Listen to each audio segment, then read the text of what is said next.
The Dakota Territory, winter of 1879, cut like a blade forged in hell's own furnace, carrying death's promise for any soul foolish enough to brave its merciless grip. Snow fell in thick, relentless sheets across the small cemetery outside Willow Gap, where crude wooden crosses jutted from the frozen earth like broken teeth in some giant skull. 20 degrees below zero, and even the hardiest frontiersman knew better than to venture out unless life itself hung in the balance. But there, kneeling in the deep snow beside a canvas-wrapped body, was a child. Wicasa pulled his buffalo coat tighter as he guided his paint pony along the ridge overlooking the burial ground. At 55, the Lakota warrior had survived enough brutal winters to recognize when restless spirits walked the wind. And something about this scene made his weathered hands grip the reins harder. The child, a girl with golden hair, escaping from beneath a threadbare shawl, wore nothing but a torn red dress that hung like rags from her thin frame. She clutched a small shovel with hands that bled from clawing at ground, frozen harder than iron. Two men in heavy coats stood nearby, their breath forming white clouds as they gestured impatiently. One carried a shotgun, while the other gripped the rope of a wooden sled, bearing the wrapped corpse the girl was desperately trying to bury. "Enough foolishness, child."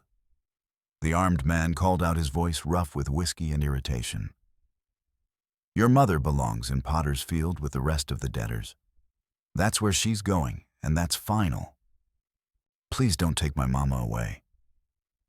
The girl's voice cracked with exhaustion and grief, tears freezing on her cheeks as they fell. "She worked so hard for everything we had. She deserves better than an unmarked grave." The second man, tall and gaunt, spat tobacco juice that froze before it hit the snow. "Orders are orders, girl.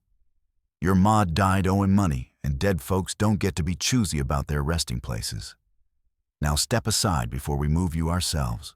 Wicasa had planned to ride past to mind his own business, as he'd learned during his years of trapping and trading on the edges of white settlements.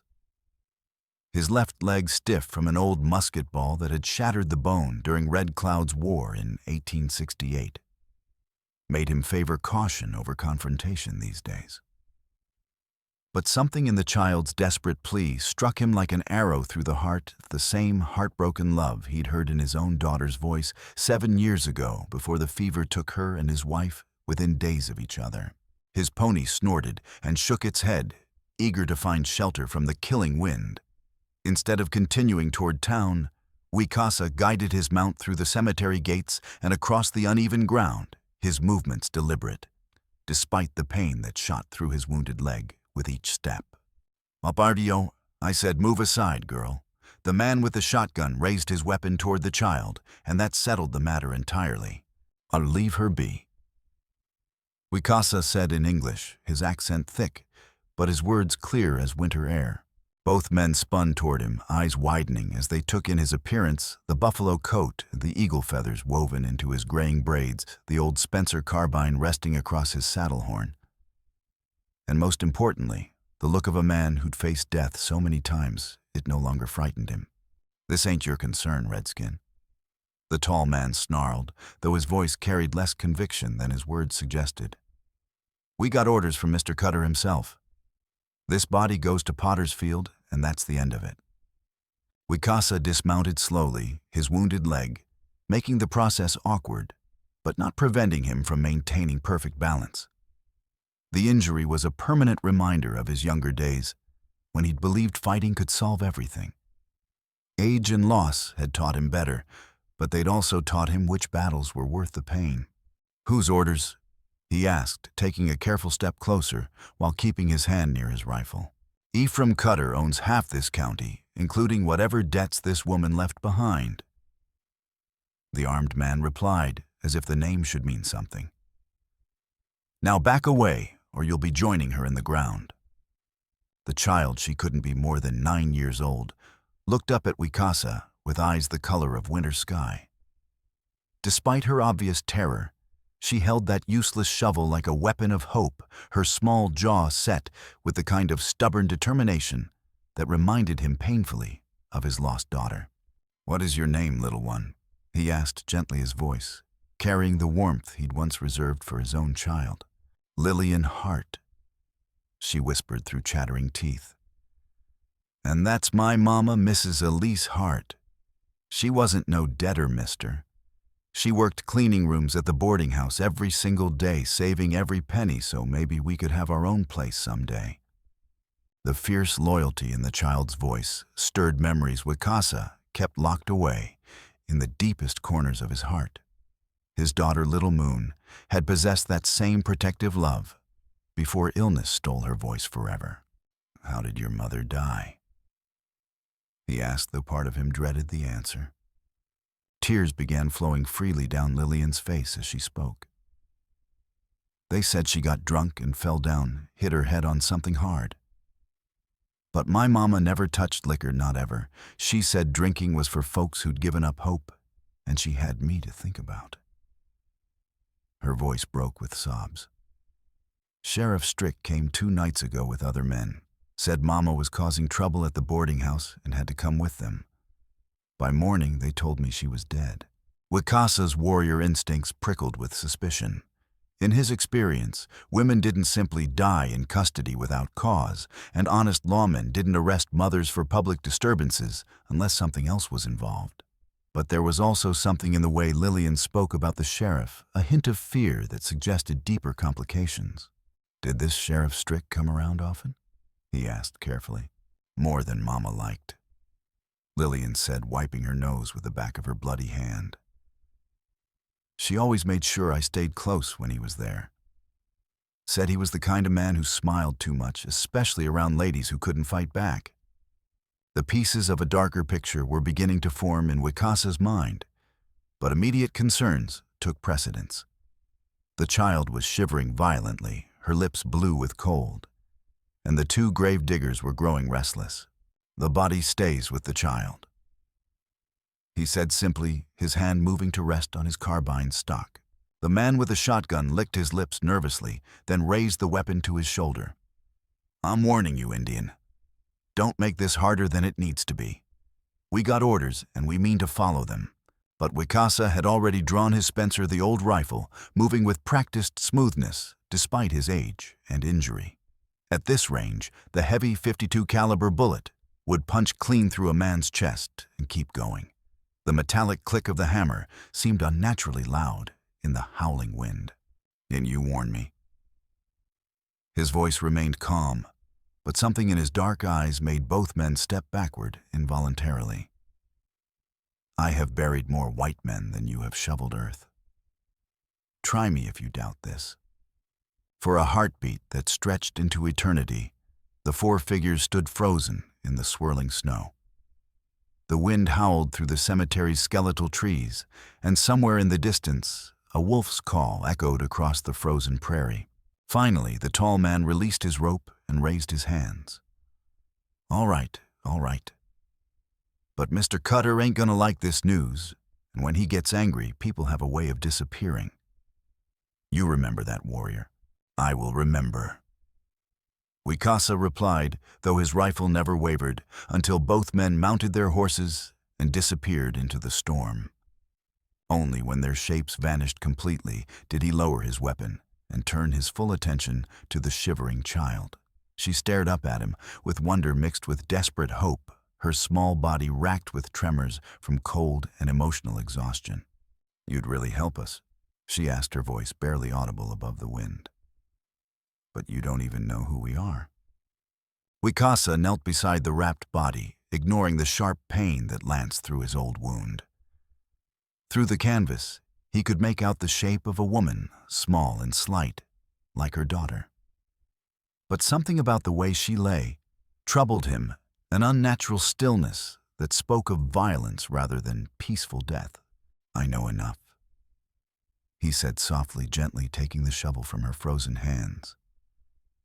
"Your mother deserves better than Potter's Field, and you deserve better than to freeze to death in a graveyard." As he began rigging a travois from 2 long poles and his buffalo robe, Lillian watched with the intense curiosity of childhood, despite her grief. "Why are you helping us, Wicasa. That's a pretty name." He paused in his work, remembering another small girl who used to ask endless questions while he checked his trap lines.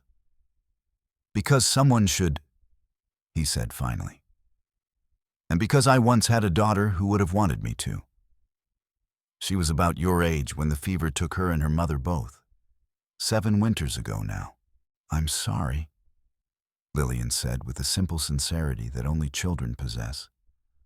"Losing someone you love hurts worse than anything else in the world, doesn't it?" Her innocent wisdom caught him off guard.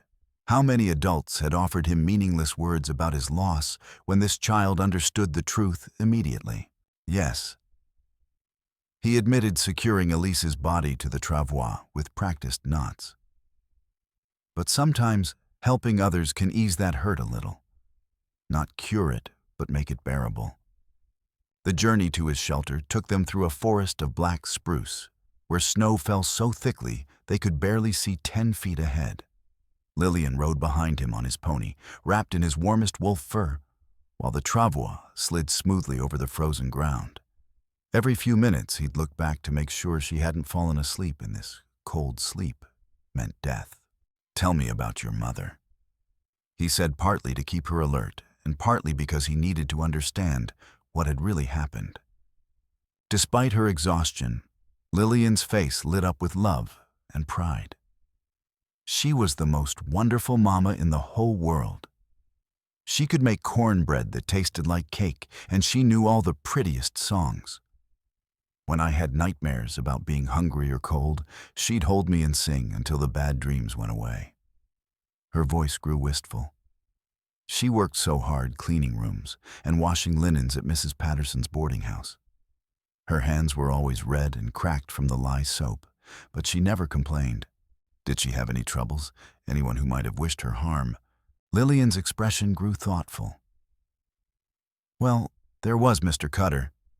He came around the boarding house sometimes asking Mama about some papers. She didn't like talking to him, said he was the kind of man who'd steal pennies from a dead person's eyes if nobody was watching." She paused, then added, "And Mama always got nervous when Sheriff Strick came by. She'd make sure I stayed real close, like she was afraid he might try something." The details painted an increasingly troubling picture in Wicasa's mind. A powerful mine owner, a corrupt sheriff, and a woman who'd somehow attracted their dangerous attention. But what could a cleaning woman possess that such men would want? By the time they reached his cabin, nestled beside the Ash River, both horse and riders were crusted with ice and exhausted from fighting the storm. The shelter was simple, but well-built, thick log walls chinked with mud and moss, a stone fireplace that threw dancing shadows across handmade furniture shelves lined with trapping supplies and trade goods. On the mantel above the hearth sat a small wooden doll, carved from white pine, worn smooth by loving hands. Lillian stared at the toy while Wicasa helped her out of her frozen dress and wrapped her in thick blankets. "Was that your daughter's?" she asked softly. "Yes." Little Moon treasured that doll above all her other possessions. He poured hot water from the kettle and added mint leaves, creating a weak tea that would help warm her from inside. She would have been about your age now if the sickness hadn't taken her. "What was she like?" Lillian asked, accepting the tin cup gratefully. For a moment, Wicasa's carefully maintained composure threatened to crack. "She was curious about everything just like you. Always asking questions, always wanting to help with the trap lines. She had a laugh like water over stones, clear and musical and pure." He settled into the chair across from her. "She believed there wasn't enough kindness in the world, and that every person should try to add a little more. She sounds wonderful." Lillian said, tears mixing with the steam from her tea. "I wish I could have met her. Maybe she's taking care of my mama now, wherever good people go when they die. Perhaps." Wicasa agreed, banking the fire for the night. "But right now, we need to take care of each other and figure out what really happened to your mother." He gave Lillian his bed and settled into the chair by the fireplace, his carbine within easy reach. 3 times during the night, He heard sounds that might have been wolves following the scent trail from the travois outside. Each time he peered through the shutters into the swirling darkness, but saw nothing definite. Still, he couldn't shake the feeling that other predators were circling, waiting for dawn to make their move. When gray light finally broke over the frozen prairie, Wicasa knew their brief sanctuary was ending. It was time to take Elise Hart's body to town and start asking the hard questions that needed answers. But first, he needed to examine the corpse more carefully, because if his warrior instincts were correct, they weren't dealing with an unfortunate accident. The ride back to Willow Gap took them through country carved from ice and iron, where wind-sculpted snow created fantastic shapes and bare cottonwoods reached toward the leaden sky like gnarled fingers of the dead. Their destination was Martha Keene's cabin on the town's outskirts, where smoke rising from the chimney promised warmth and, more importantly, the skilled hands of someone who understood death in all its forms. Martha appeared in her doorway as they approached a woman of 45 with graying hair and the kind of capable demeanor that came from delivering babies and laying out corpses in equal measure. She took one look at the travois and its grim burden before ushering them inside without questions. Death brings visitors on the coldest mornings, she said pragmatically, helping them lift Elise's body onto her examining table. Tell me what you know, and I'll tell you what I find. As Martha lit oil lamps and arranged her instruments, Wicasa related Lillian's story while the child sat quietly by the fire, her young face grave with the weight of adult concerns. What the midwife discovered during her examination confirmed his worst fears. This woman didn't die from any fall, Martha said after 20 minutes of careful inspection. Look at these bruises around her wrists, rope marks most likely, and this matted blood on the back of her head. That's from a deliberate blow, not an accident. She probed deeper, her experienced fingers, finding something that made her frown. There's foreign matter in this shoulder wound. A bullet, I'd guess, fired from behind and angled upward. Execution style, Wicasa said grimly. Most likely. And see these marks on her throat. Someone tried to strangle her first, but when that didn't work fast enough, they finished the job with gunfire. While Martha continued her examination, Wicasa inspected Elise's clothing with the careful attention to detail that had kept him alive through countless battles. The dress was simple but well-made, the kind a working woman might wear to look respectable while performing menial labor. But as he examined the hem, his fingers detected something unusual, a slight thickness that didn't belong. There is something sewn into the fabric, he said, producing his skinning knife. Carefully, he opened the hidden stitching and extracted a packet of papers wrapped in oiled cloth and sealed with beeswax. The elaborate precautions Elise had taken suggested these documents were extremely valuable, important enough to hide, important enough to die for. The papers consisted of 3 items: a territorial land claim application for something called the Silver Knife Lode, a hand-drawn map showing the claim's location in relation to known landmarks, and a sworn affidavit signed by Elise Hart and witnessed by Dr. Keats. Wicasa read the affidavit aloud for Lillian's benefit, translating the legal language into simpler terms. In it, Elise accused Ephraim Cutter of attempting to defraud her of mining rights through forged transfer papers.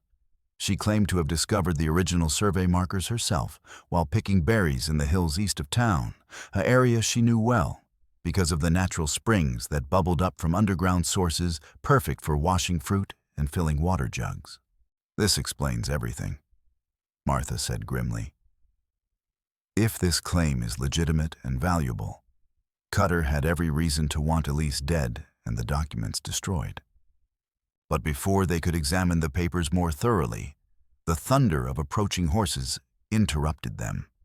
Through the window, they could see riders emerging from the morning mist, some of the same men from yesterday, plus several others who looked considerably more dangerous. They've come for the body, Martha said quickly, covering the corpse with a clean sheet. The lead rider pounded on the door with his fist. "Open up in there. We know you've got the Hart woman's remains, and we're here to collect them on county authority." Martha moved to the door, but kept it firmly barred. "The body stays here until proper territorial authorities can examine it. This woman was murdered, and I have the medical evidence to prove it." "Murdered." The voice carried false surprise. "Now why would you think that Mrs. Keene Sheriff Strick's report says it was an accident? Woman got drunk, fell down, hit her head. Simple as that. Sheriff Strick wasn't present when I examined the body." Martha replied firmly. "This woman was beaten, strangled, and shot in the back. That's not any kind of accident I've ever seen." A moment of silence, then the sound of weapons being drawn. "Mrs. Keene, you've got exactly 30 seconds to hand over that corpse, or we're coming in to collect it ourselves." Wicasa positioned himself at the window and carefully lifted one corner of the curtain. 5 men had spread out in a semicircle around the cabin, rifles at the ready. Most looked like the gravediggers from yesterday, rough men, but not professional killers. However, the leader was different. A tall, lean figure with cold eyes and the easy confidence of someone accustomed to violence. "Now that's Jake Morrison," Martha whispered, recognizing the man. "Cutter's foreman and chief enforcer. He's killed before and he'll kill again without losing sleep over it." "How much ammunition do we have?" Wicasa asked, checking his Spencer carbine.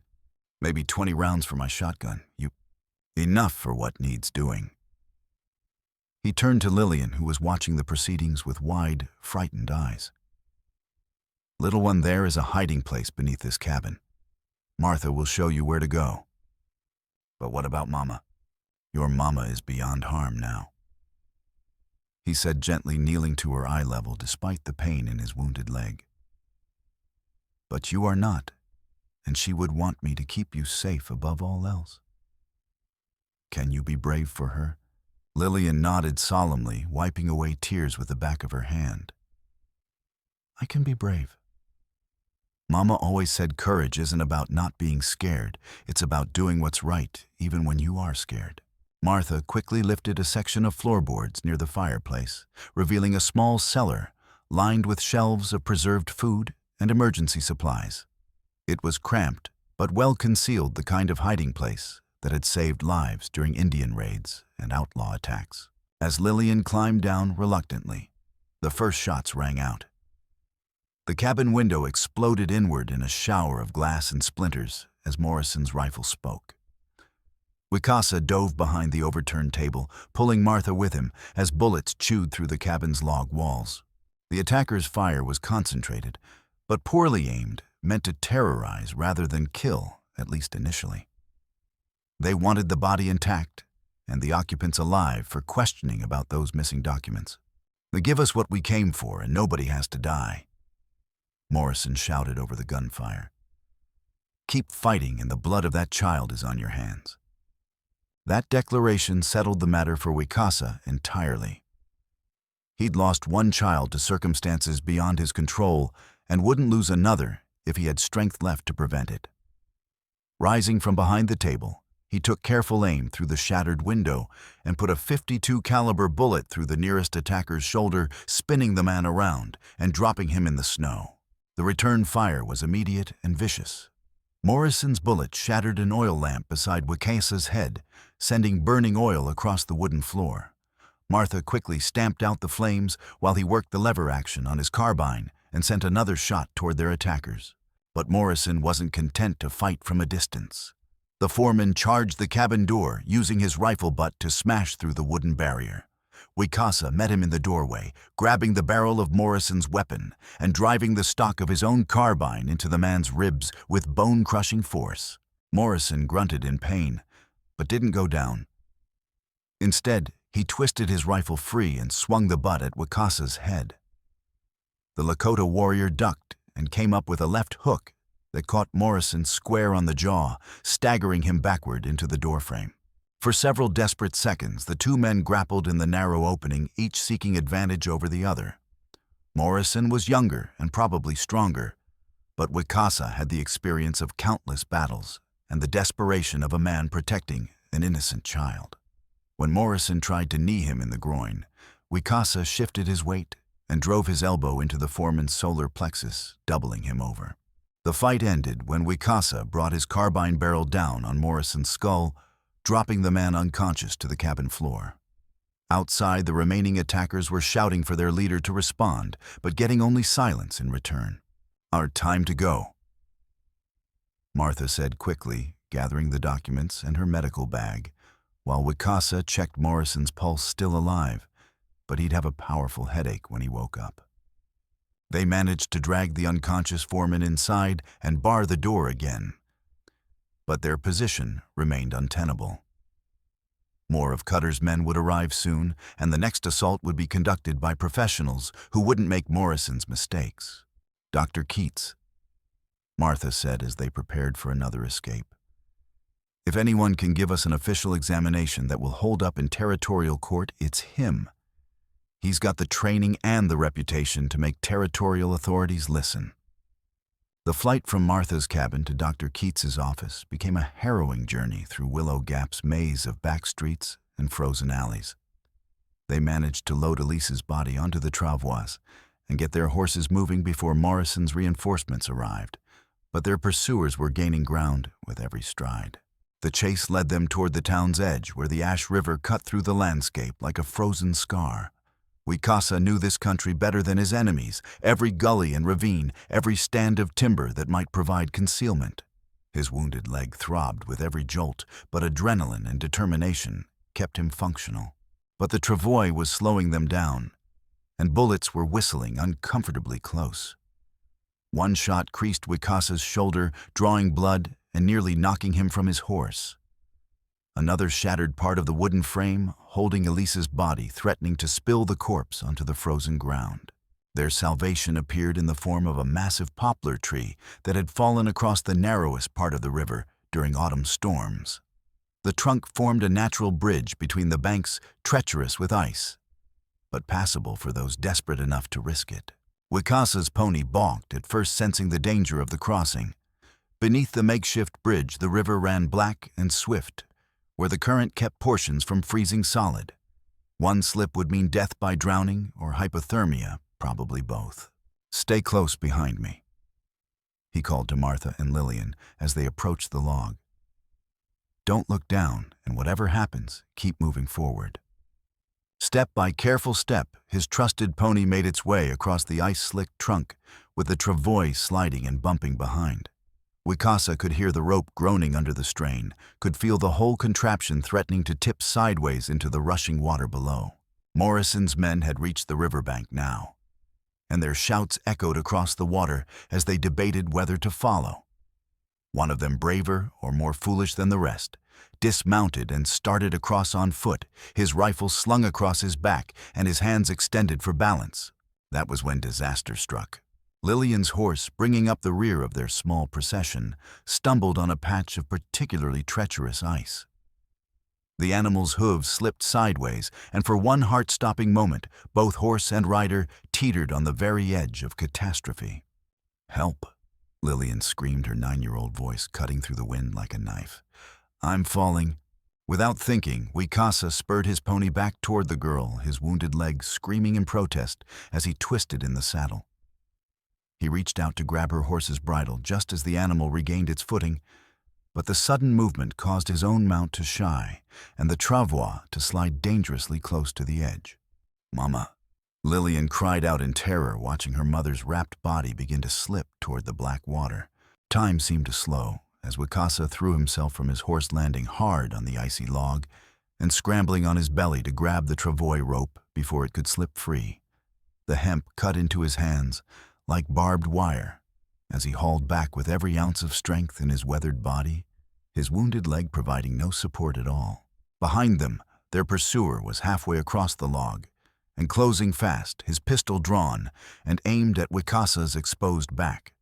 But the Lakota warrior's attention was focused entirely on the rope in his hands and the precious burden it supported.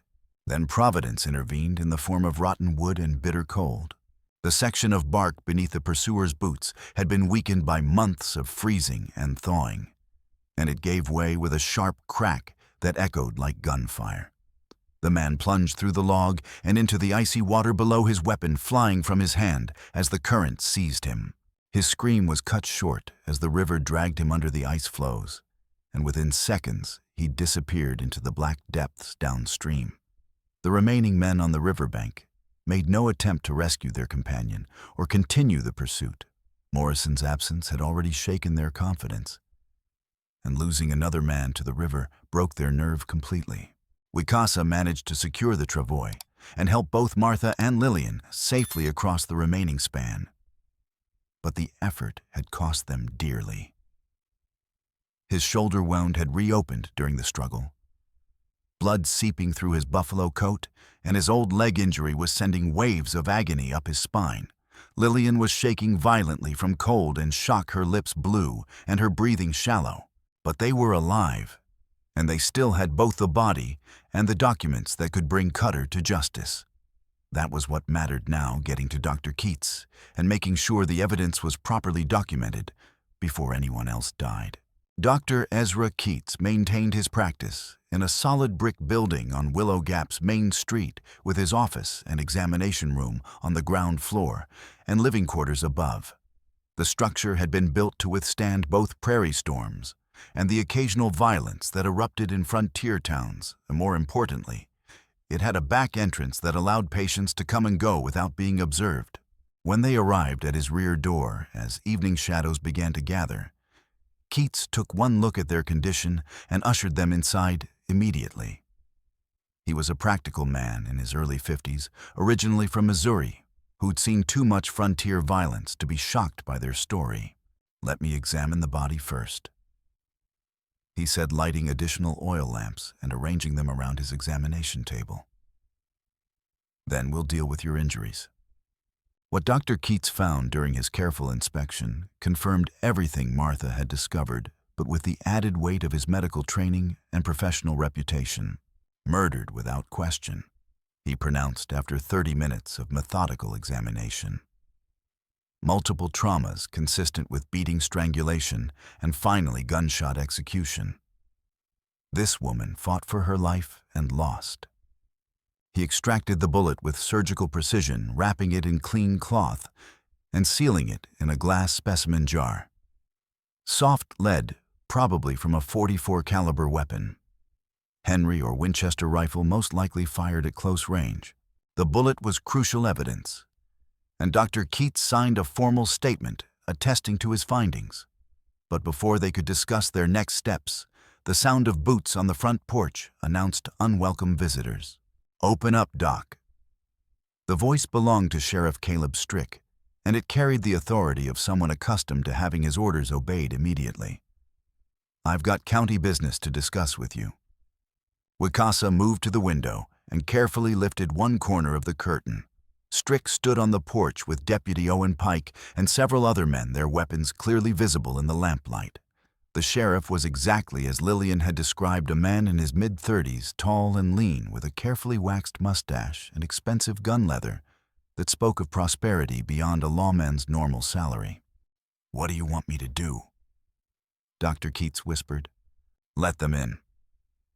Wicasa replied, checking his carbine despite his wounded shoulder. "But make them follow proper legal procedures. They have no right to seize evidence without proper authority." Keats opened the door but didn't step aside to allow entry. "Evening, Sheriff. What brings you out on such a cold night?" "Got reports of stolen county property and troublemaking involving Indians." Strick set his pale eyes, finding Wicasa through the doorway. "I'm here to set things right." There was something in the sheriff's tone when he looked at the Lakota warrior, not just the casual racism common to frontier officials, but something more personal. Almost as if Wicasa's presence represented a specific threat to his authority. "No property has been stolen," Dr. Keats replied firmly. "A body was brought here for proper medical examination, as required by territorial law in cases of suspicious death." "Suspicious?" Strick's laugh was harsh and without humor. There's nothing suspicious about a drunk woman falling down and cracking her skull open. Happens all the time in towns like this. Not to women who've been shot in the back. Keats said, producing the specimen jar containing the bullet. This came out of Elise Hart's shoulder blade, Sheriff. She was murdered, and I have the medical evidence to prove it. For just a moment, something flickered across Strick's features, surprise, fear, or perhaps recognition. But he recovered quickly, his expression hardening into official skepticism. That could be from anything, he said dismissively. Old hunting accident may be something that happened years ago. You can't prove when that bullet was fired. Deputy Pike, however, was staring at the evidence with growing concern. Owen was young and idealistic, probably no more than 21 or 22, with the kind of earnest face that belonged to someone who'd actually read his oath of office and believed every word. Sheriff, Owen said carefully, shouldn't we investigate this more thoroughly? If there's evidence of murder, don't we have an obligation to... There's no evidence of anything except an Indian stirring up trouble and a doctor jumping to conclusions. Strick snapped his voice, carrying an edge that made his deputy step back involuntarily. Now, hand over that body so we can get it buried proper and put this nonsense to rest. The body remains here until territorial authorities can examine it. Wicasa said, rising from his chair with careful deliberation. His wounded leg made the movement awkward, but his voice carried absolute conviction. Territorial authorities. Strick's laughter held no warmth whatsoever. You think anybody's going to call in federal marshals over a dead cleaning woman? She was nobody's special Indian, just another casualty of frontier life that nobody's going to miss. She was special to me. Lillian spoke up from her chair in the corner, her small voice cutting through the tension like a blade. Despite everything she'd endured, her chin lifted with stubborn defiance. She was my mama, and she worked harder than anybody else in this whole town. She didn't deserve to die like that. When Strick turned to look at the child, his expression underwent a subtle but noticeable change. The harsh official mask slipped, slightly replaced by something that might have been discomfort or even guilt. But then his authority reasserted itself with renewed force. "I'm sorry for your loss, little girl," he said, though his tone suggested anything but sympathy.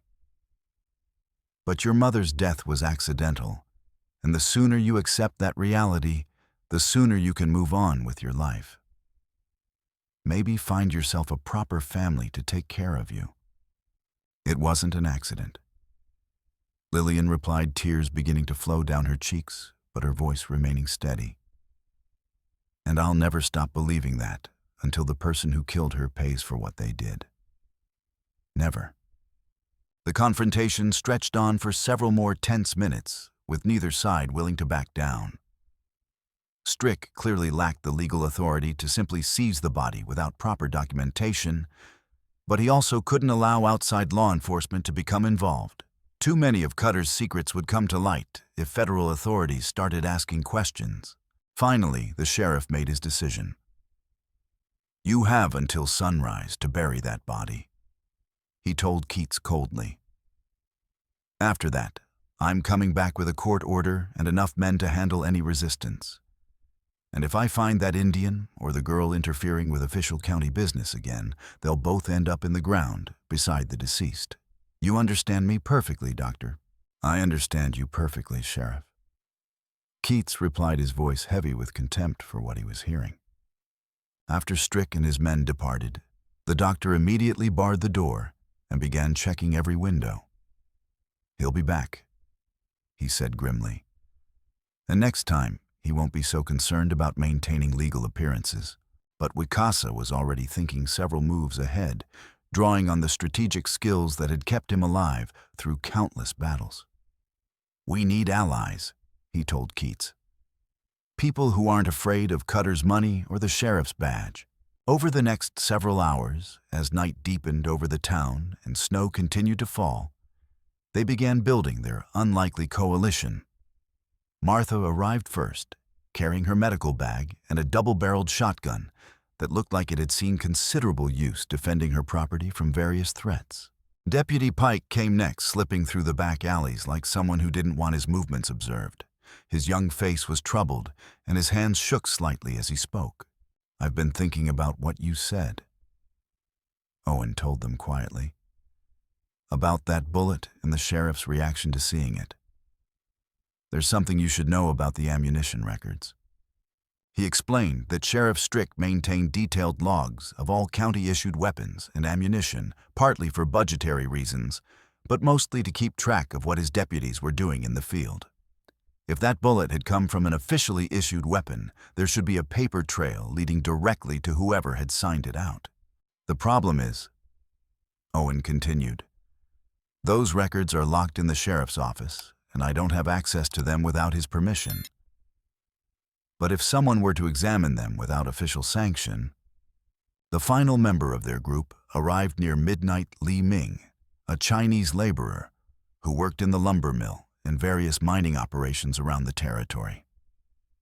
He was a quiet man in his early 40s, with patient eyes and work-hardened hands.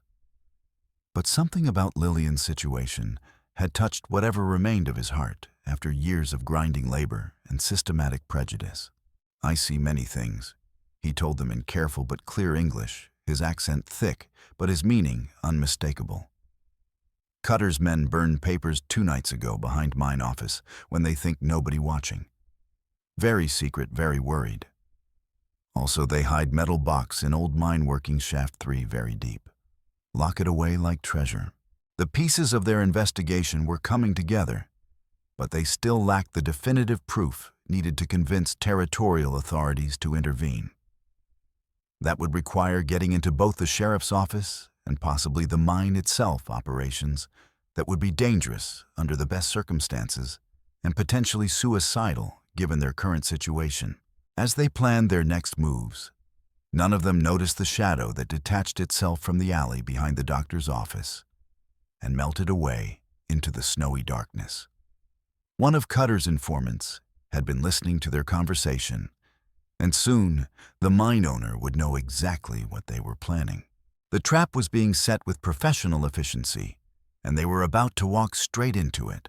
Their infiltration of the sheriff's office took place during the darkest hours before dawn, when Willow Gap lay sleeping under its thick blanket of snow, and even the most dedicated drinkers had finally stumbled home from the saloons. Deputy Pike led the way, his keys jingling softly as they approached the courthouse through a maze of back alleys and service entrances. "I keep thinking about my oath," Owen said quietly as he unlocked the rear door. "About protecting people and upholding justice.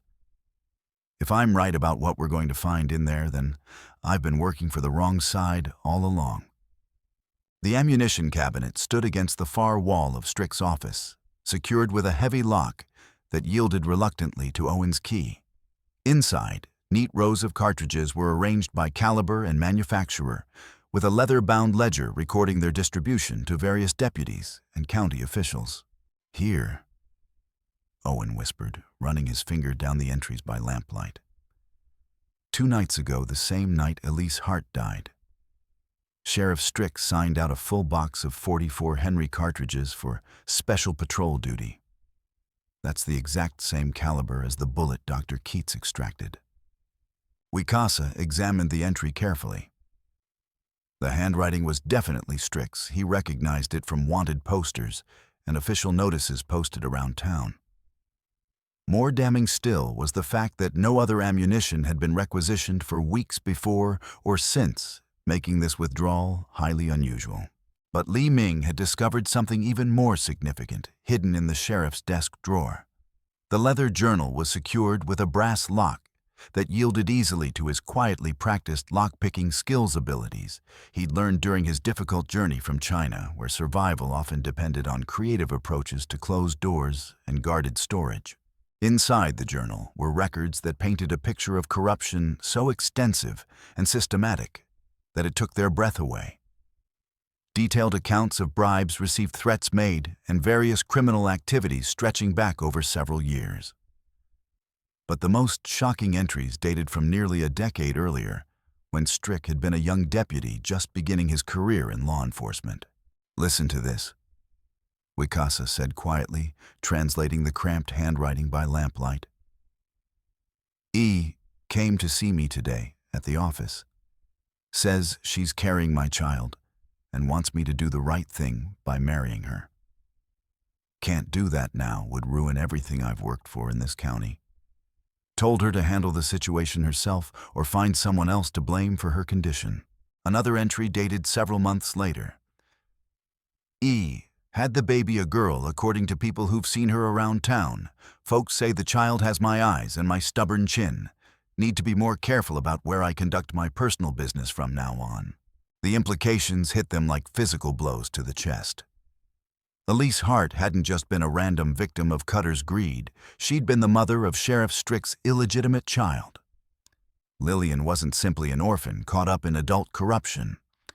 She was the sheriff's daughter, living proof of his moral failings and a potential threat to his carefully constructed public image. My God. Owen breathed, staring at the journal with horror and disgust. He's not just corrupt, he's been covering up his own crimes for 10 years. That little girl is his own flesh and blood, and he's been treating her like she's nobody. But before they could fully process this devastating revelation, the sound of approaching footsteps echoed through the courthouse corridors. Heavy boots on wooden floors, multiple men moving with military precision. Someone had discovered their unauthorized entry, and they were about to be surrounded. Back stairs. Owen hissed quickly, extinguishing the lamp and grabbing both the journal and the ammunition records. They made it halfway to the rear exit before the shooting started. Cutter's men had surrounded the courthouse under cover of darkness, and their orders were brutally simple: kill everyone inside and recover any evidence that might implicate their boss in criminal activity. The first bullets shattered the windows of the sheriff's office, sending glass cascading across the wooden floor like deadly diamonds. Wicasa pushed Li Ming ahead of him up the narrow stairway, while Owen brought up the rear, his service revolver drawn and ready for the fight of his young life. They could hear men breaking down the front door below, shouting orders and spreading out through the building like hunters pursuing wounded prey. The rear exit should have led to safety, but instead they found themselves facing 3 armed men who'd been positioned to cut off exactly this escape route. The ambush had been planned with professional thoroughness, taking into account every possible avenue of retreat. Deputy Pike might have been young and relatively inexperienced, but he'd grown up hunting deer in the Missouri woods, and his aim remained true even under extreme pressure. His first shot took down the closest gunman with a bullet through the shoulder, while his second sent another diving for cover behind a pile of empty freight boxes. Li Ming proved that quiet men could be extraordinarily dangerous when circumstances demanded it. He pulled his work hatchet from his belt and buried the blade in the third attacker's shoulder, dropping the man to the muddy ground with a scream of pain and surprise that carried clearly through the cold night air. But their escape was far from over.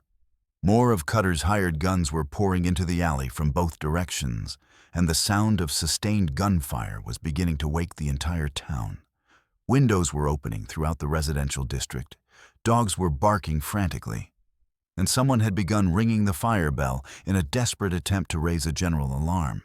They ran through the labyrinthine network of back streets and service alleys that connected Willow Gap's commercial district, staying just ahead of their pursuers by the narrowest possible margins. Behind them, the courthouse had somehow caught fire. Whether by accident or design was impossible to determine in the chaos. But thick smoke was rising into the gray pre-dawn sky like a funeral pyre for justice itself. Their destination remained Martha Keene's rebuilt cabin, where they'd left Lillian sleeping under the midwife's protection. But as they approached the building through the maze of storage sheds and outbuildings that surrounded it, they could see that it too had been targeted by Cutter's systematic assault. The barn was already engulfed in flames, and Martha stood in her doorway with her double-barreled shotgun trading shots with several men who'd taken cover behind her well and the wooden fence surrounding her kitchen garden. The battle for the cabin became a running firefight that lasted nearly an hour, with both sides using every scrap of available cover to avoid the bullets flying in all directions. Wicasa employed his Spencer carbine with deadly effectiveness, picking off attackers from behind a pile of split firewood, while Li Ming flanked them through Martha's vegetable garden, using his knowledge of the terrain to achieve tactical surprise. Owen proved his worth by keeping the main group of attackers pinned down with steady, accurate fire from his service revolver, while Martha herself moved through the chaos like an avenging angel, her shotgun speaking with thunder that scattered enemies like leaves before a hurricane. But the real turning point came when Li Ming managed to work his way around to the attackers' rear position and set fire to their makeshift fortifications using a combination of lamp oil and burning kindling from Martha's woodshed. The sudden blaze panicked the remaining gunmen, who broke and ran rather than risk being trapped between the flames and their enemies' weapons. In the aftermath, as they counted their wounds and tried to process what had just happened, the full scope of Cutter's criminal conspiracy began to emerge. This hadn't been a simple case of murder to cover up a mining claim dispute. It had been a decades-long campaign of corruption and violence, with Sheriff Strick caught between his sworn duties as a lawman and his financial obligations to the man who effectively owned his soul. And at the center of it all was a 9-year-old girl who had no idea that the sheriff she instinctively feared and distrusted was actually her biological father. The revelation changed everything they thought they understood about the case. But it also raised new questions that would need to be answered before any kind of justice could be achieved. Questions about family responsibility and the terrible prices men sometimes paid for the choices they made in their youth and reckless ambition. The midpoint twist had shattered their previous understanding of the situation, but it had also provided them with powerful new weapons to use in the fight ahead. The question now was whether they would live long enough to employ them effectively. But their enemies weren't finished with them yet. The next attack came in a form that had destroyed more frontier settlements than all the Indian raids and outlaw gangs combined. Fire, that ancient and merciless destroyer that respected neither wealth nor poverty, guilt nor innocence. Cutter's men didn't attempt to storm Martha's cabin directly this time. Instead, they systematically set fire to every outbuilding on her property, allowing the bitter wind to carry flames and sparks toward the main structure where their targets had taken refuge. Martha smelled the smoke first, her trained nose immediately recognizing the acrid scent of burning hay, seasoned timber, and the lamp oil that had been used to accelerate the blazes. "Fire!" she shouted, grabbing her medical bag and the remaining shotgun shells she'd been counting. "The whole place is going up." But this wasn't the random destruction of desperate men. It was a coordinated assault designed to flush them out of their defensive positions and into the open where they could be easily eliminated. As they rushed outside to fight the spreading flames, they failed to notice the professional killers who slipped through the smoke in confusion to enter the cabin through the rear door. These men were different from the grave diggers and casual violence workers Cutter usually employed. They moved with the quiet efficiency of individuals who'd performed this kind of work many times before. And their target wasn't the building or its contents. It was the specific child sleeping in the loft above Martha's bedroom. But Lillian had learned far more than simple hiding during her hard young life on the frontier. Months of avoiding drunk boarders, angry creditors, and various other threats had taught her not only how to conceal herself effectively, but also how to think quickly under extreme pressure and how to move silently when her safety depended on it. She woke to the smell of smoke and the sound of unfamiliar voices directly below her hiding place. Years of experience with dangerous situations had taught her to remain perfectly still and listen carefully before taking any action that might reveal her location. "Where's the heart girl?" One of the intruders hissed his voice, carrying clearly through the thin wooden floor. "Boss wants her alive, but only long enough to sign some legal papers." "Check upstairs," another replied, already moving toward the ladder that provided access to the loft. "Kid's got to be hiding up there somewhere." Instead of trying to escape down the ladder where she'd be immediately captured, Lillian made a decision that would have impressed any military strategist. She opened the loft's single window and crawled carefully onto the snow-covered roof, using the thick coating of white powder to muffle any sounds her movement might create. The root cellar that had saved her during the previous attack now became her salvation once again. Martha had shown her the outside entrance, cleverly concealed beneath a pile of split firewood and old horse blankets. Lillian slipped down into the dark, cool space just as the searchers burst into the loft, above their frustrated cursing clearly audible through the floorboards. Outside, Wicasa and the others were fighting a losing battle against flames that had spread too quickly and burned too intensely to be controlled with simple buckets of water and wool blankets. All they could do was try to save what portable valuables they could and prevent the fire from spreading to other buildings in the area. It was Owen who first noticed that something was fundamentally wrong with their situation. "Where's Lillian?" He shouted over the roar of the flames and the shouting of men trying to coordinate their firefighting efforts. Martha's face went white with terror as the implications hit her. She was sleeping in the loft. Dear God, she was sleeping right in the loft. Wicasa didn't hesitate for even a moment. Despite the obvious danger, despite the smoke and flames that were rapidly turning the cabin into a furnace hot enough to melt iron, he charged toward the building with his carbine, ready for whatever he might encounter inside. But before he could reach the door, a section of the roof collapsed in a shower of sparks and burning timber, sending a cascade of destruction into the yard that nearly buried him beneath tons of flaming debris.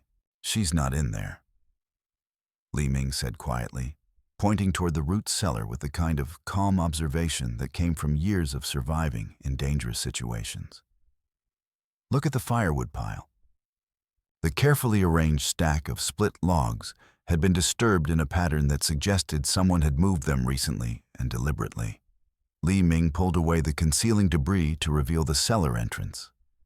And there, crouched in the darkness, with tears streaming down her smoke-stained face, was Lillian. But their relief at finding her alive and unharmed was dramatically short-lived.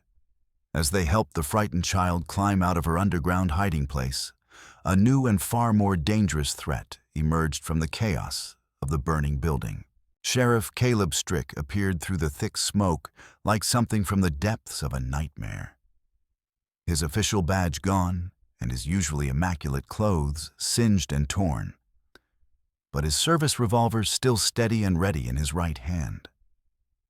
There was something different about his demeanor, a kind of desperate resolve that suggested a man who'd finally been pushed beyond his limits. "Now that's far enough," he called out, leveling the weapon directly at Wicasa's chest with the practiced ease of someone who'd drawn on men before. "The girl comes with me, and she comes right now."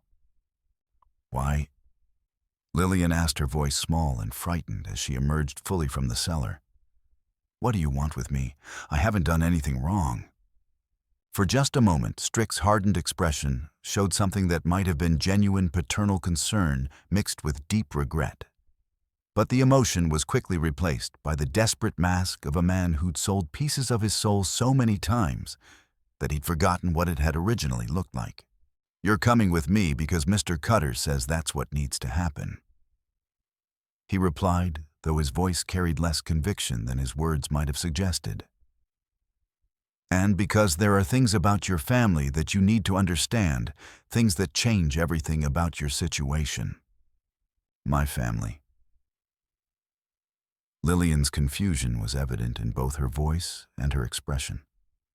"My mama's dead, and I don't have any other family left in the whole world." Strick's bitter laughter carried no warmth or humor whatsoever. "That's where you're wrong, little girl.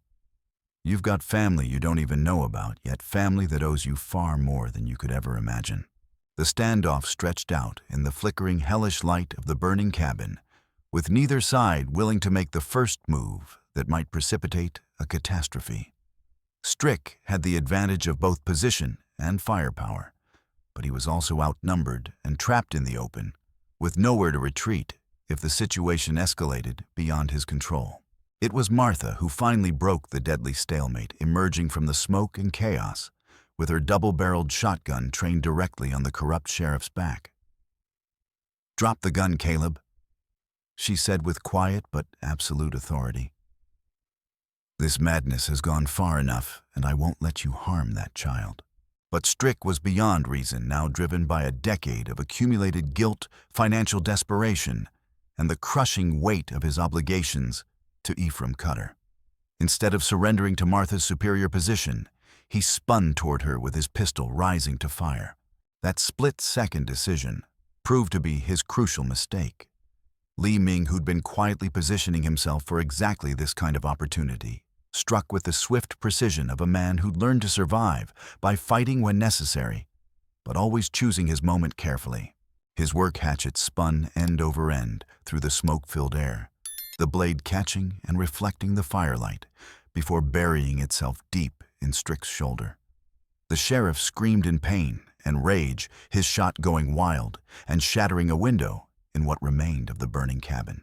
Wicasa moved with all the speed and skill of the warrior he'd once been, covering the distance between them in 3 quick strides, despite his wounded leg, and driving his knee into Strick's solar plexus with enough force to double the man over, gasping for breath. The sheriff's revolver fell from nerveless fingers into the muddy snow, where Owen quickly retrieved it, before Strick could recover sufficiently to make another attempt at violence. But even as they disarmed and restrained their prisoner, they could hear the sound of more riders approaching through the night, hoofbeats drumming against frozen ground with military precision.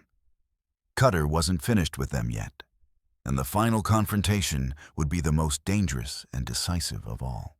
The second major obstacle had been overcome, but at a terrible cost that went far beyond the destruction of Martha's property. Their safe haven was completely destroyed. Their position in town had become completely untenable, and they were now essentially fugitives in their own community. More importantly, they still didn't have enough concrete evidence to bring formal charges against Ephraim Cutter that would stand up in territorial court. And time was running out with each passing hour, as the mine owner undoubtedly marshaled his resources for a final overwhelming assault designed to eliminate all witnesses and bury the truth forever. The ultimate confrontation was approaching rapidly, and they would meet it without shelter, without significant allies beyond their small group, and without any guarantee whatsoever that justice would ultimately prevail over corruption and violence. In the Dakota Territory of 1879, courage and determination would have to be enough. The Silver Knife Mine sprawled across a wind-scoured hillside 3 miles east of Willow Gap, like a collection of scabs on the frozen landscape, its assortment of buildings, machinery, and excavated shafts resembling nothing so much as a festering wound carved directly into the earth by human greed and ambition. Smoke rose constantly from the smelter's brick chimney, and the rhythmic thrum of steam engines echoed across the desolate terrain like the mechanical heartbeat of some industrial beast that fed on human suffering. Dawn was breaking cold and gray as Wicasa Li Deputy Owen Pike and their prisoner Sheriff Strick approached the mining complex through a maze of rocky gullies and sparse timber that provided minimal cover from the sentries posted around the perimeter. They'd left Martha and Lillian hidden in an abandoned line shack 2 miles south of the mine, with enough supplies to last several days and explicit instructions to flee toward Fort Pierre if the rescue party failed to return by nightfall. Strick rode with them as their reluctant captive, his wounded shoulder roughly bandaged with strips torn from Martha's spare linens, and his hands bound behind his back with rawhide strips that Li Ming had crafted with professional skill. The corrupt sheriff had finally agreed to cooperate, after hours of interrogation had gradually broken through his wall of denials and self-justification. Whether his change of heart had been motivated by genuine guilt, simple self-preservation, or fear of what Cutter might do to eliminate a liability, he'd eventually confessed his role in covering up Elise Hart's murder and agreed to help them recover the additional evidence hidden in the mine's depths. Shaft 3. He'd told them through gritted teeth as Martha cleaned and dressed his hatchet wound by lamplight.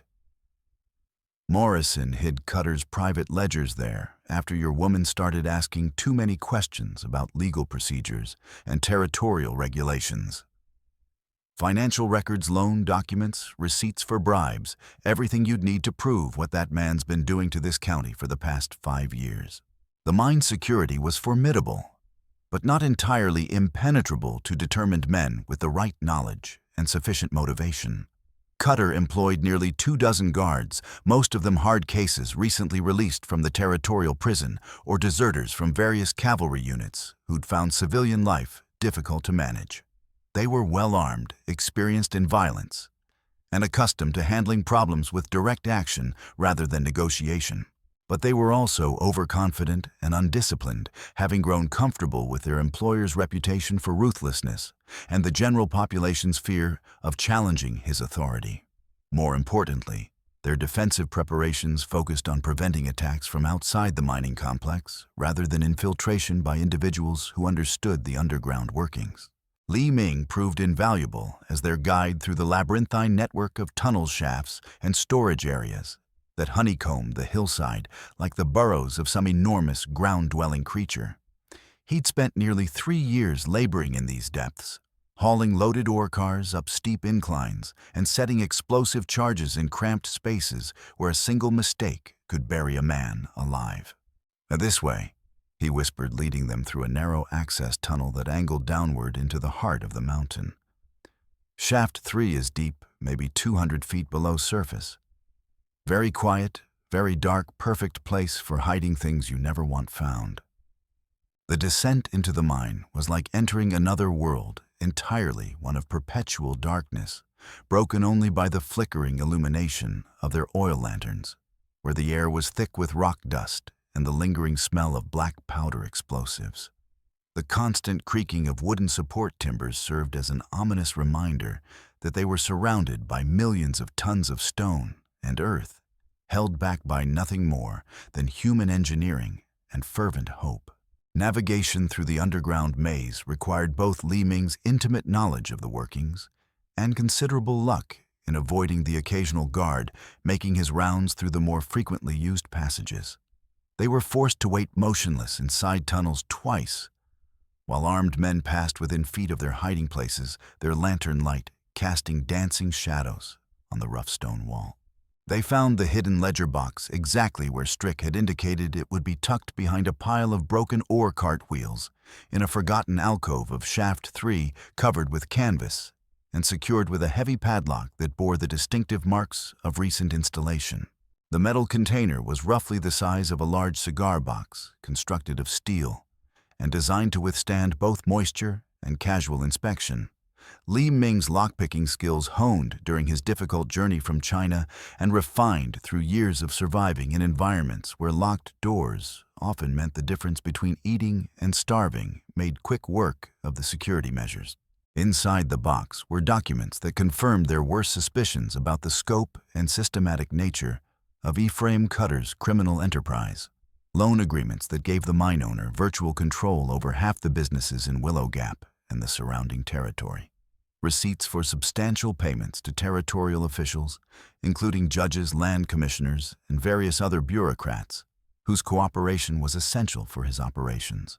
But most damning of all was a detailed accounting of bribes paid to Sheriff Strick over the past 5 years, including a particularly substantial payment, made just 2 days before Elise Hart's death money, that had apparently been provided specifically to ensure official cooperation in covering up whatever actions Cutter deemed necessary to resolve his legal difficulties. However, hidden beneath these financial records was something that made all of them catch their breath: a tintype photograph showing a much younger Caleb Strick with his arm around a beautiful woman holding a baby. On the back, in a woman's careful handwriting, was inscribed, "Caleb, do right by her. Your daughter deserves better than this. Elise, 1870. The photograph provided irrefutable proof that Strick was indeed Lillian's biological father, and that Elise had been attempting to convince him to acknowledge his paternal responsibilities for nearly a decade. It also suggested a more complex motive for her murder. Cutter had killed her not just to steal a valuable mining claim, but also to eliminate a potential threat to his control over a corrupt sheriff who was being blackmailed by his own guilty conscience. This changes everything we thought we understood, Owen said quietly, staring at the photograph with a mixture of disgust and pity for the man who'd betrayed both his official duties and his personal obligations. We have what we came for.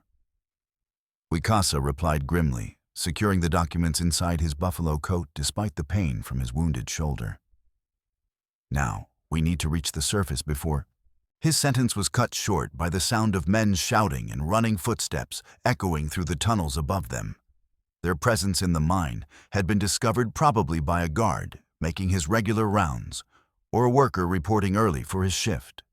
Within minutes, the entire underground complex would be swarming with armed men whose orders would be simple and final. Now this way, Li Ming hissed urgently, leading them deeper into the maze of secondary passages instead of toward the surface. There is another exit, old ventilation shaft, very dangerous, but maybe our only chance now. The pursuit through the mine's depths became a deadly game of hide-and-seek, with their hunters using superior numbers and knowledge of the primary tunnel system to try to trap them in the labyrinth of abandoned workings and storage areas. Gunshots echoed through the underground chambers as guards fired at shadows and movement their muzzle flashes, creating brief moments of brilliant illumination in the absolute darkness. At one point, they were forced to take cover in a narrow side passage, while a full squad of searchers ran past their lanterns, casting dancing shadows on the rough stone walls, and their voices carrying clearly in the confined space as they coordinated their systematic search of every possible hiding place. Owen's breathing had become labored from the physical exertion and the thin air deep underground, while Strick had gone pale from blood loss and the constant pain of his hatchet wound. Only Li Ming seemed genuinely comfortable in the subterranean environment, moving through the tunnels with the quiet confidence of a man operating in his natural element. The ventilation shaft Li Ming had mentioned turned out to be a nearly vertical chimney that rose straight up through solid rock for approximately 200 feet, with iron rungs driven into the stone at irregular intervals to provide handholds for maintenance workers. The passage was barely wide enough for a man's shoulders, and several of the metal supports had rusted completely away over the years, leaving treacherous gaps in the climbing route, where a single missed grip would result in a fatal fall. "I'll go first," Li Ming said quietly, testing the lowest rung with his full weight to ensure it would support a climbing man. "Wait for my signal from above before following. And whatever happens, don't look down into the darkness." The ascent took nearly 30 minutes of careful, exhausting effort, with each man hauling himself up the narrow shaft, one agonizing rung at a time. Strick, weakened by his wound and hampered by his bound hands, nearly fell twice before Owen managed to grab his arms and steady him against the stone walls. Wicasa's old leg injury made every upward movement a test of will and endurance. But he gritted his teeth against the waves of pain and continued climbing, driven by the knowledge that Lillian's life depended entirely on their successful escape from this underground trap. They emerged from the ventilation shaft into the pale morning light, completely exhausted and gasping for breath, but their ordeal was far from over. The climb had brought them directly into the middle of Cutter's mining operation, surrounded by industrial buildings and machinery with nowhere to run and no significant cover available. That was when Ephraim Cutter himself appeared, as if he'd been waiting for their arrival all along. The mine owner was a man in his mid-40s, impeccably dressed, despite the early hour and the harsh industrial setting. His suit was expensive, Eastern tailoring. His boots were polished leather that had never seen honest work, and his silver watch chain gleamed in the morning light like a symbol of prosperity built on others' suffering. But his eyes were the cold, calculating orbs of a predator who'd spent decades perfecting the art of profiting from human misery. And his smile held all the warmth of a snake preparing to strike. "Gentlemen," he said pleasantly, as if greeting invited guests at a social gathering rather than armed intruders who just emerged from his private mine workings. "I was beginning to think you'd gotten lost down there in all those dark tunnels." Behind him stood more than a dozen heavily armed men, their weapons trained on the 4 exhausted fugitives who'd climbed out of the ventilation shaft. But Cutter's attention was focused on something else entirely. A small figure being restrained by two of his guards near the main office building. Lillian had been captured. The sight of the terrified child hit Wicasa like a physical blow to his chest, driving the breath from his lungs and filling him with a cold rage that threatened to overwhelm his tactical judgment. She was still dressed in the same torn red dress she'd worn in the cemetery, and her face was streaked with fresh tears, but her chin was raised with that stubborn courage that reminded him so painfully of his lost daughter. One of her captors held a knife pressed against her throat while the other maintained a grip on her arm that was tight enough to leave bruises on her pale skin. "You see," Cutter continued in his conversational tone, "I've learned over the years not to underestimate my opponents, no matter how insignificant they might appear. When I heard about your planned raid on my property, I took the precaution of collecting some insurance. A beautiful child, really such a pity that her mother proved so unreasonable about straightforward business matters. Let her go." Wicasa said, his voice carrying a deadly calm that barely concealed the violence simmering just beneath the surface. "Your quarrel is with us, not with an innocent child." Cutter's smile broadened, but the expression carried no more genuine warmth than a wolf's grin. "Oh, but that's where you're fundamentally mistaken, my red friend. The child is very much an integral part of this business arrangement. You see, she's the legal heir to a certain mining claim that I need to complete my territorial expansion plans.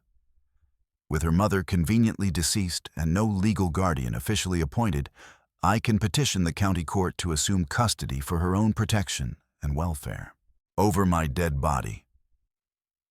Owen Pike spoke up, his young face flushed with anger and moral outrage at what he was hearing. "That can most certainly be arranged," Cutter replied with pleasant efficiency. "In fact, I was rather counting on exactly that outcome. A tragic mining accident, explosive charges, can be so unpredictable in the hands of inexperienced saboteurs, especially when they're trespassing on private property." The confrontation stretched out in the cold morning air, with both sides calculating odds and looking for tactical advantages that might tip the balance in their favor. Cutter held all the obvious cards: superior numbers, better defensive positions, and most importantly, Lillian as a hostage, whose safety would limit their enemy's options significantly. But he'd made one critical error in his otherwise thorough planning. He'd underestimated the emotional bonds that had formed between the unlikely group of allies who'd come together to seek justice for a murdered woman and protection for her orphaned child. "There's something you should know about that child," Strick said suddenly, his voice carrying clearly across the open ground between the two groups. "Something that changes everything about your neat little legal strategy." Cutter's eyebrows rose slightly in polite inquiry. "Oh, and what might that be, Sheriff? Some technicality in territorial guardianship law that I've overlooked?" "She's my daughter." The words fell into the morning silence, like stones dropped into a deep well, creating ripples of shock and confusion that spread outward to touch everyone present. Lillian's eyes went wide with disbelief and hurt, while Cutter's confident smile faltered for the first time since his appearance. "Your daughter—" The mine owner's voice carried a note of uncertainty that hadn't been present before. "That's a rather convenient claim to make at this particular moment, Sheriff." Strick nodded slowly, his face showing the accumulated weight of a decade's worth of guilt, regret, and cowardice. "Elise Hart and I.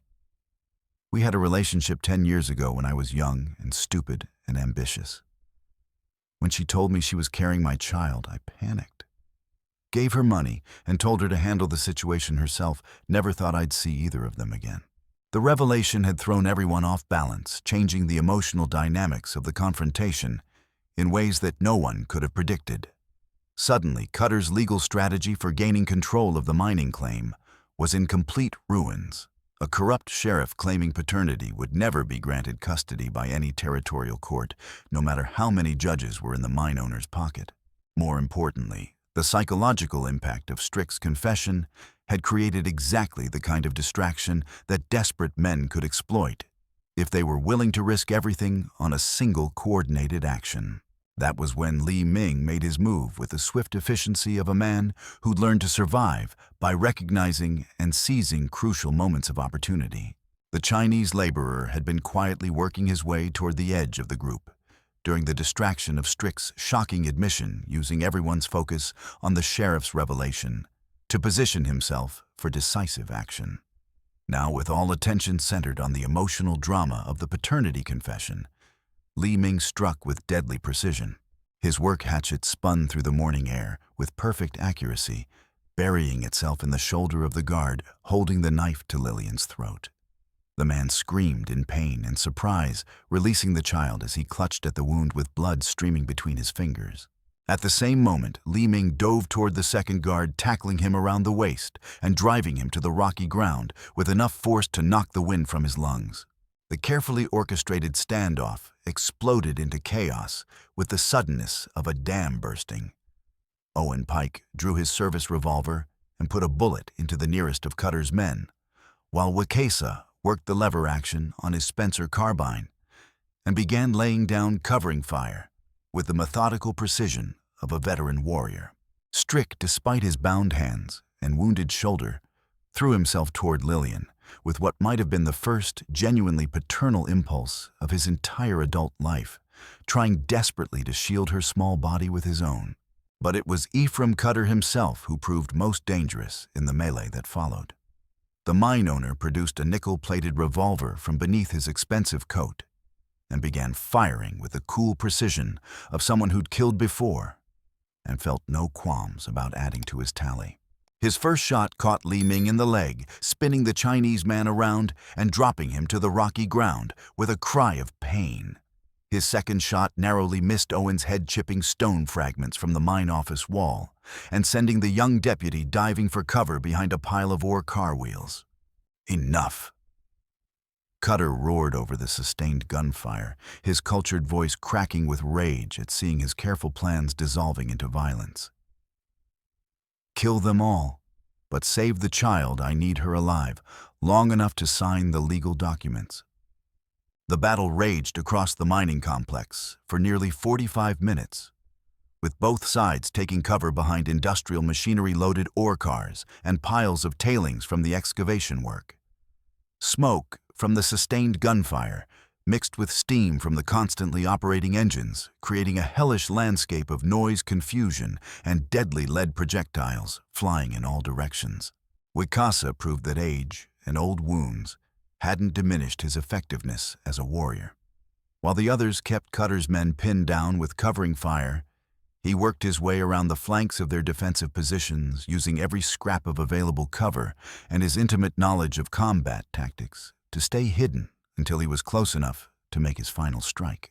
The ultimate confrontation took place on a wooden platform overlooking the main mine shaft, a structure that had been built to support the massive pulleys and cables used to haul loaded ore cars up from the deepest workings. It was here that Cutter had retreated with the last of his guards, using Lillian as a human shield, while his remaining men tried desperately to locate their enemies in the smoke and chaos of the industrial battlefield. "Show yourself!" Cutter called out desperately, pressing his revolver against Lillian's temple, while his eyes searched the maze of buildings and machinery for any sign of movement. "Show yourself right now, or I'll put a bullet in this child's brain." Wicasa stepped into view at the far end of the platform, his Spencer carbine held ready, but not aimed directly at his enemy. He couldn't risk a shot that might hit Lillian if Cutter moved at the wrong moment. "Let her go," he said simply, his voice carrying the absolute conviction of a man who'd finally found a cause worth dying for. "This fight is between us now. She's just a child who never harmed anyone. Between us." Cutter's laugh was harsh and bitter, tinged with the hysteria of a man watching his carefully constructed empire crumble around him. What could there possibly be between a civilized businessman and a primitive savage who doesn't understand the first thing about progress or civilization? Not justice. Wicasa replied with quiet dignity. "And a promise I made to a dying woman that her child would be protected from men like you.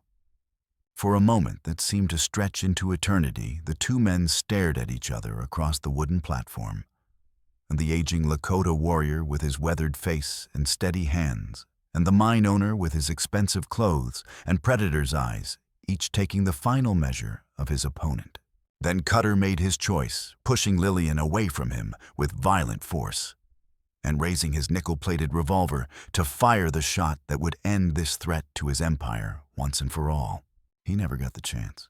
Wicasa's Spencer carbine spoke once the heavy .52 caliber bullet, taking Cutter square in the chest with enough force to spin him around like a child's toy. The mine owner stumbled backward, his expensive coat spreading behind him like wings, until his polished boots encountered the edge of the platform. Ephraim Cutter fell into the main shaft of the Silver Knife mine with a scream that echoed off the stone walls until it faded into the darkness far below. His body was never recovered from the flooded depths, though some claimed that on quiet nights you could still hear him calling for help from somewhere deep beneath the earth. The climax had ended with justice served and evil vanquished, but the cost in blood and suffering had been substantial. Li Ming lay bleeding from his leg wound, while Strick had reopened his shoulder injury during the desperate fight. Owen Pike had taken a bullet through his hat that had come within inches of ending his young life, and several of Cutter's men would carry scars from the battle for the rest of their days. But most importantly, they had recovered enough evidence to expose the full scope of the corruption that had poisoned Willow Gap and the surrounding territory for years. The ledger box contained sufficient documentation to bring down everyone involved in Cutter's criminal enterprise, from the lowest-level bribed official to the territorial judges who'd been bought and paid for with mining profits. The climax was over, but the story wasn't finished yet. There were still legal proceedings to navigate wounds to heal and a new life to build from the ashes of the old. Justice had been served through violence, but now it would need to be confirmed through law, and mercy would have its own role to play in the final resolution of this frontier tragedy.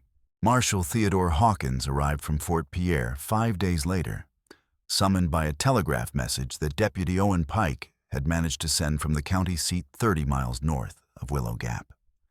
The federal lawman was a weathered veteran in his 50s who'd spent decades dealing with frontier crime and corruption, and he possessed both the authority and the experience necessary to untangle the web of criminal activity they'd uncovered.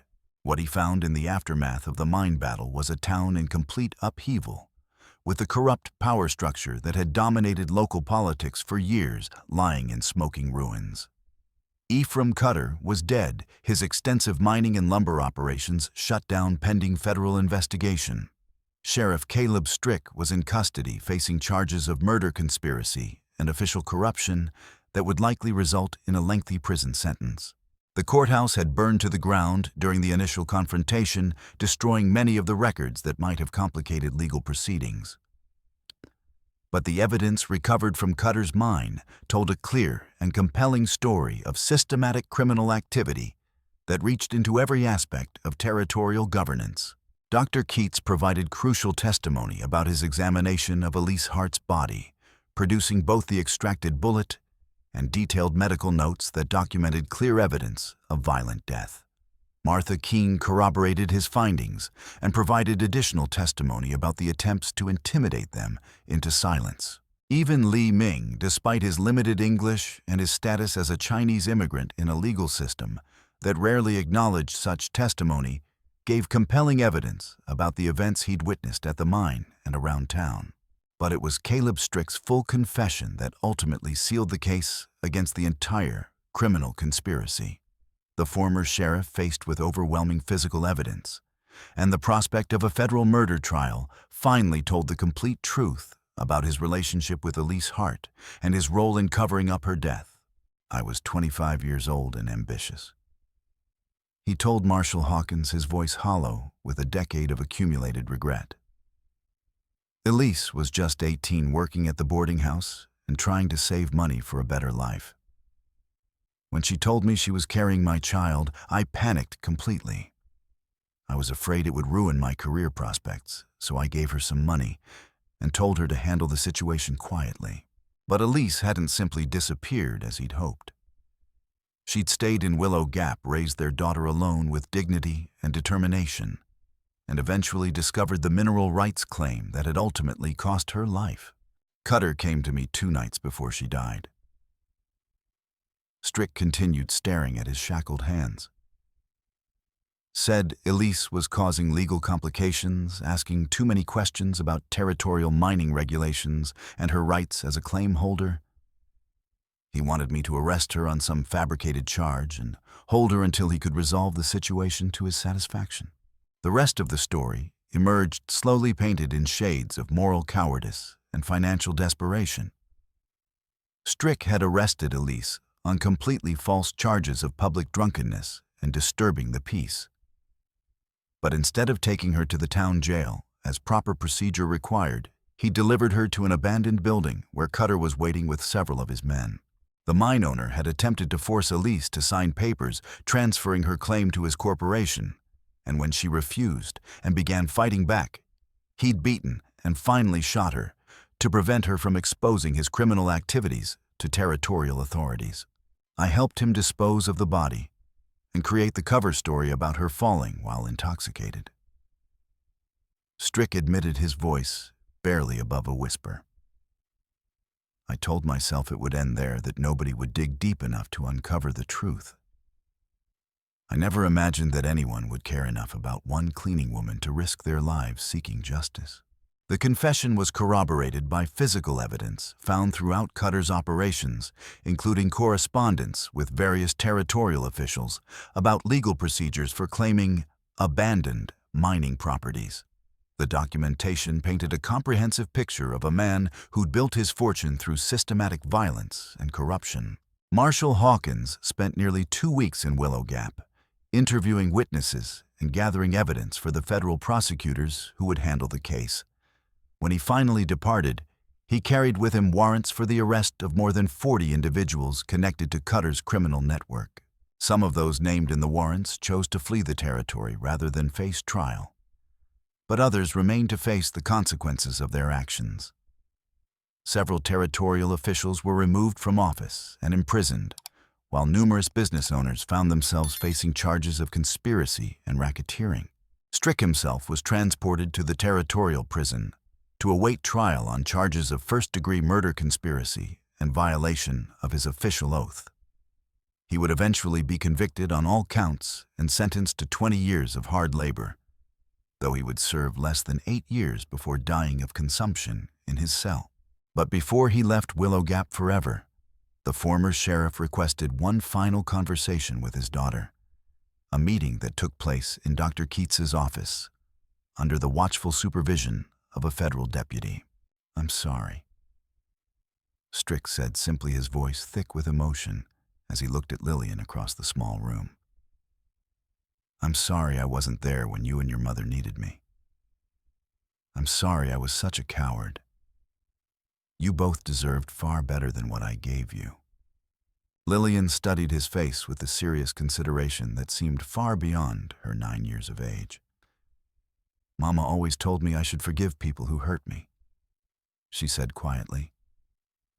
"She said holding on to anger just makes the pain last longer and doesn't help anybody get better. Your mother was a far better person than I ever deserved." Strick replied, his voice cracking with suppressed grief. "She tried to make me do the right thing for years, and I was too selfish and frightened to listen to her." "Are you really my papa?" Lillian asked the question that had been haunting her since his dramatic confession at the mine. Strick nodded momentarily, unable to speak. When he finally found his voice, it was barely a whisper. "Yes, I am.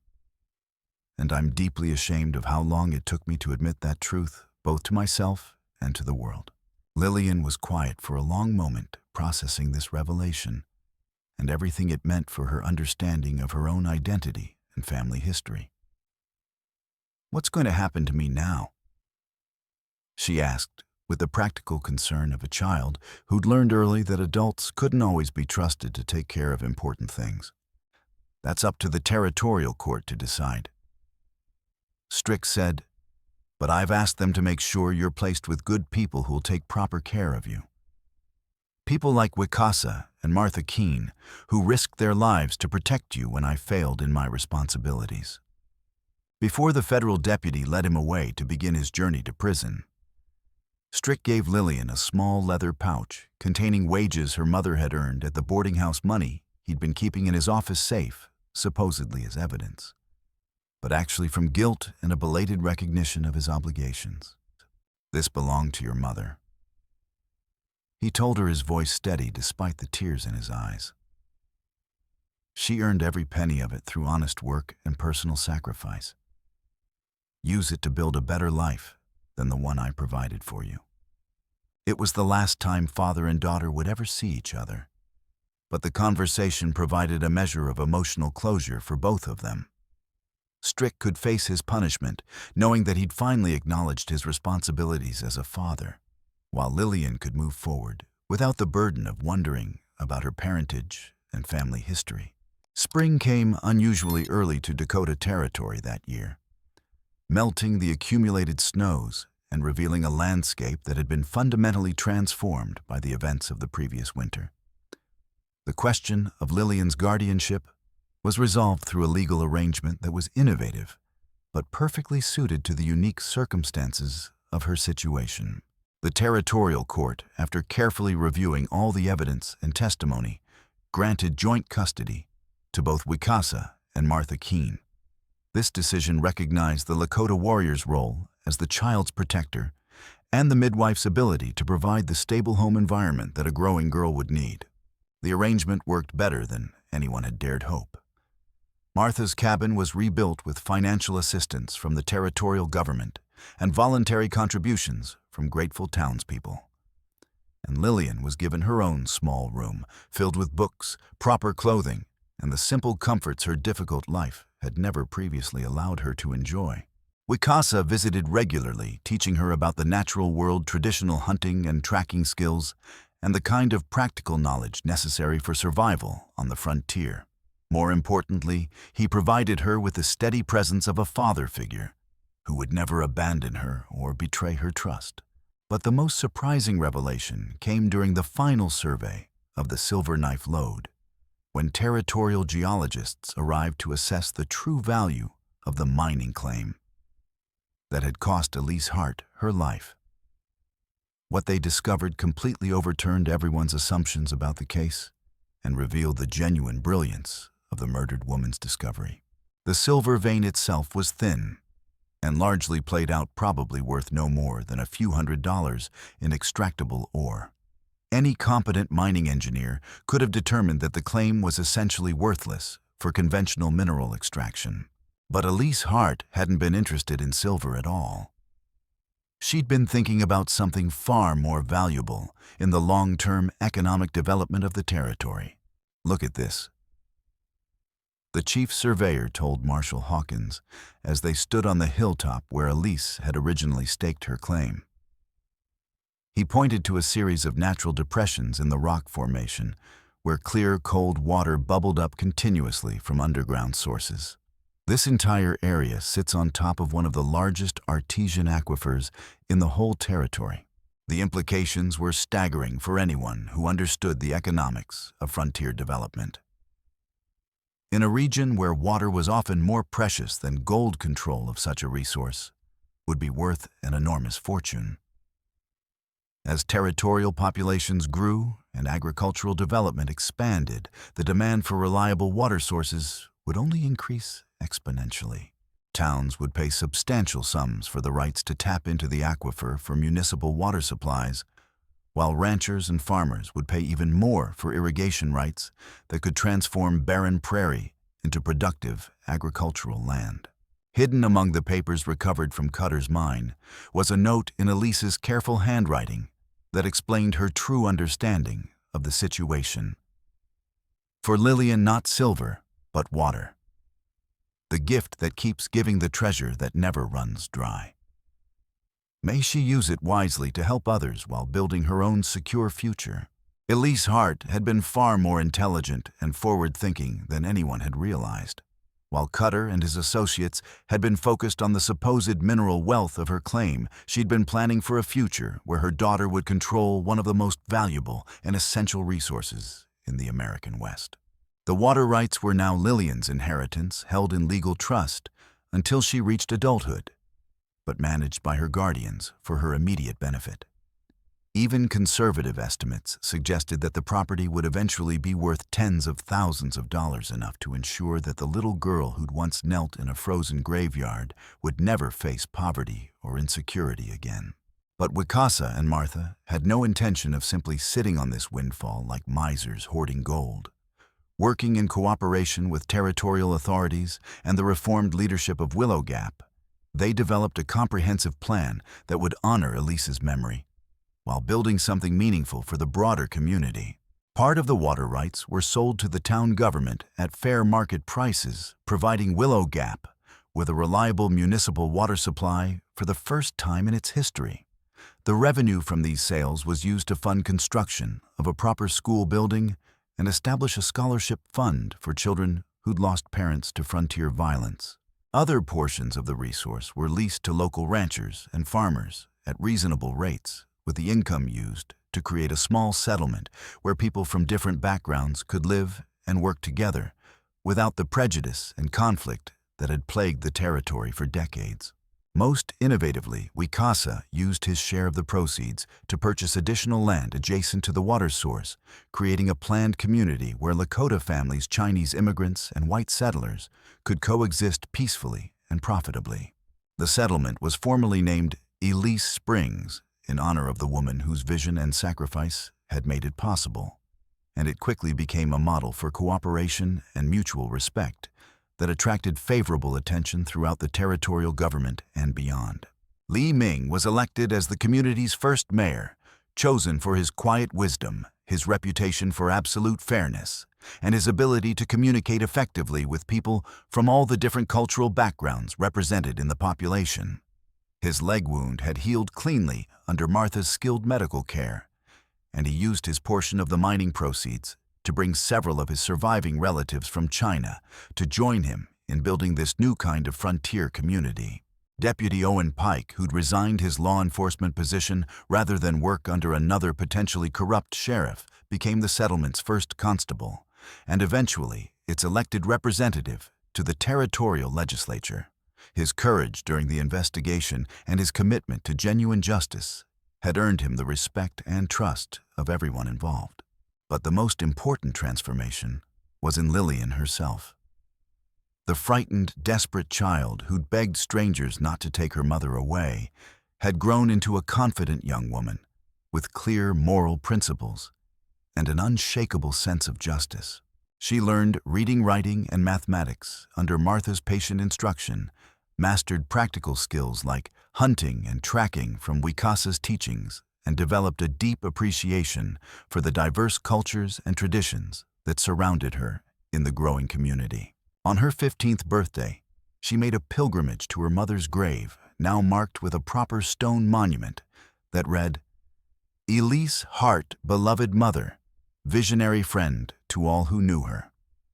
The simple inscription had been supplemented over the years by dozens of smaller markers placed by people throughout the territory who'd come to pay their respects to the woman who died fighting for justice.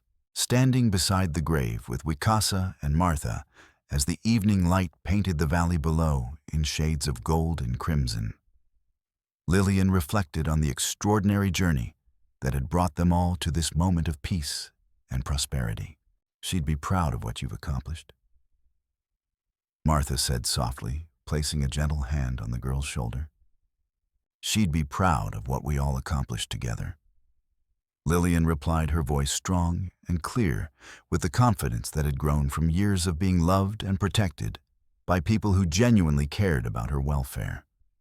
"Mama always believed that good things come to people who help each other, and I think she was absolutely right about that."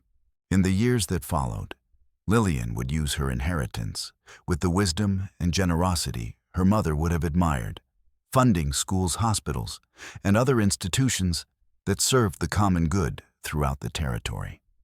She would marry a good man who shared her values, raised children who carried on her principles, and lived to see Dakota Territory become a state where people of all backgrounds could find genuine opportunity and acceptance.